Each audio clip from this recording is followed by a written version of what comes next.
Hey y'all, and welcome to Compassion is the Secret Ingredient. Today I'm going to be making for you my S'mores no-bake cheesecake. This is an incredibly easy recipe and it comes together with just a handful of ingredients. If you love no-bake cheesecakes or you're just a fan of s'mores things, this is absolutely going to be the dessert that you're going to want to make. Now, like I said, this is an easy recipe, so I have opted to just buy a pre-made graham cracker pie crust. If you want to make your own, there are tons of recipes out there. You can easily find one. I have one little word of advice: double and triple check the ingredients when you're buying graham crackers.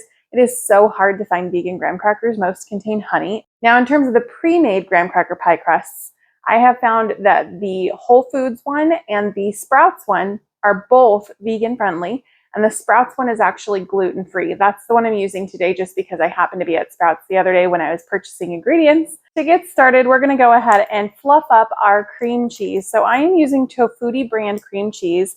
You can use really any brand of cream cheese that you want for this. I personally prefer Tofutti just because I feel like it has a more neutral flavor and I really like the texture of it. But I have also made this using the BioLife cream cheese and it works just as good. I'm just going to scoop out all of this cream cheese goodness into this bowl. Okay, so that's 2 tubs of vegan cream cheese. Go ahead and turn around now and use my hand beater to whip this up and give it just a little lighter texture.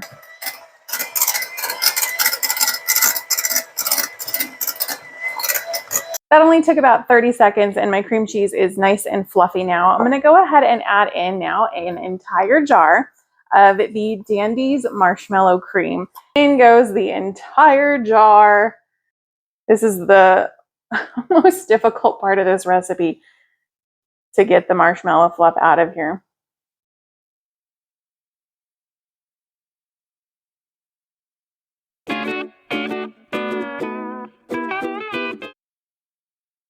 With the marshmallow cream in there, I'm also going to add in 1/4 teaspoon of vanilla.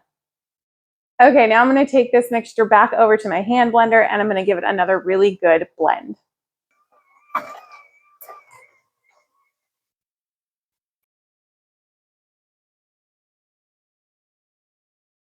It is so hard to not just want to take a big old bite of this, but I am going to resist. The second layer of this is the chocolate ganache layer. It gets started with some dark chocolate morsels. If you're looking for product recommendations like vegan chocolate chips, you're definitely going to want to check out the Things I Love section on my website.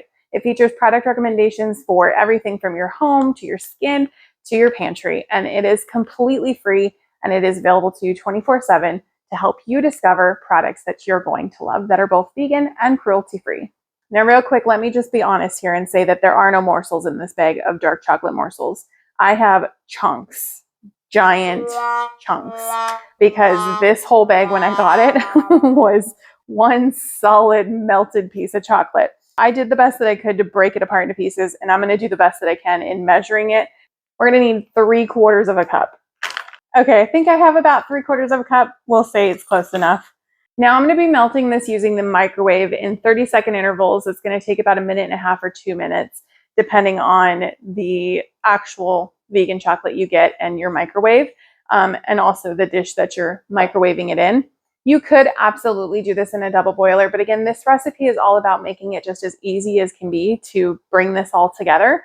So for me, that does not mean busting out a pan and a big bowl and steaming it up and doing all of that work. So that was about 1.5 minutes in my microwave. I still have a couple little pieces in there and I'm just stirring to allow the residual heat from the chocolate and the dish to melt those down. I don't want to microwave it anymore, just for a couple little pieces. Look at that, perfectly smooth. To this, I'm now adding in some coconut milk. As you can see, I'm giving it a good shake. I want to make sure it has not separated, and if it has, then I'm bringing it back together.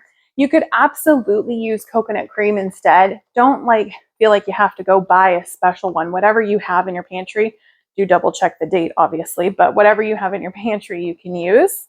If you do end up using coconut cream instead of coconut milk, just know it's going to have a slightly more coconutty flavor. Get this open here, and I'm going to get 1/2 cup of this.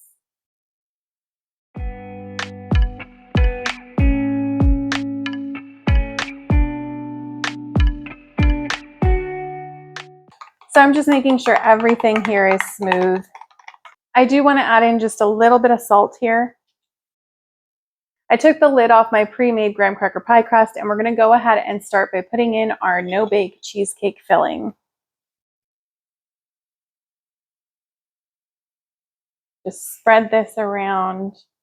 With that layer in and looking good, it's now time to pour on the chocolate.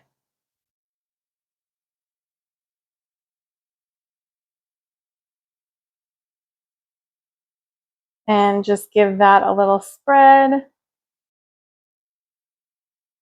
Now, although the temptation is to just dig in right now, trust me when I say it gets way better when you let it actually set up and sit in the fridge and cool down. So we're going to go ahead and throw the lid back on. I'm going to put it in the fridge for 1 hour. It's been 1 hour. We're going to go ahead and get a slice out because I need to give this a taste. I have been waiting and I have been patient, and now I need to get it on this. Okay, so I took a slice out. I'm going to go ahead and top it with some crumbled up graham crackers.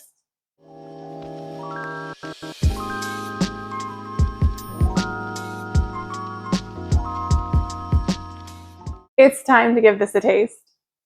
It's just so perfect and so simple. You get that delicious vanilla-y, slightly marshmallowy cheesecake filling layer, and then you get that rich, slightly bitter taste of that dark chocolate ganache, and then the graham crackers on the top and the bottom. Definitely s'mores vibes, definitely no-bake cheesecake vibes. It covers all those grounds, and it is absolutely delectable. Well, I hope that you've enjoyed watching me make my s'mores no-bake cheesecake. Be sure to like and subscribe, and remember that cooking with compassion can taste pretty damn good.